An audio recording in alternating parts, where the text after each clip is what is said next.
రైతు రుణమాఫీ స్టార్ట్ చేసినామో మరి మూలకున్నటువంటి బీఆర్ఎస్ నాయకులు వచ్చి రైతులను రెచ్చగొట్టే పని చేసిర్రు.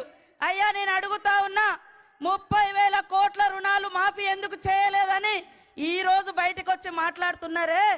మరి 10 సంవత్సరాలలో మీరెందుకు ఈ 30,000 కోట్ల భారం రైతుల మీద ఉంటే ఎందుకు మాఫీ చేయలేదని నేను అడుగుతా ఉన్నా. ఈ 30,000 కోట్ల భారం కాంగ్రెస్ ఇచ్చిన భారమా?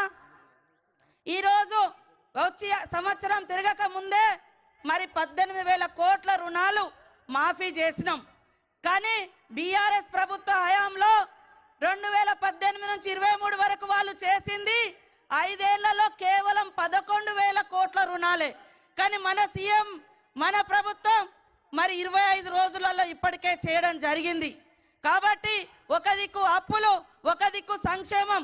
ఈరోజు నేరుగా రైతుకు లాభం అవుతుందంటే సన్న వడ్లు కొనడం తోటి కౌలు రైతుల యొక్క అకౌంట్లలో కూడా డైరెక్ట్గా డబ్బులు పడుతున్నాయి.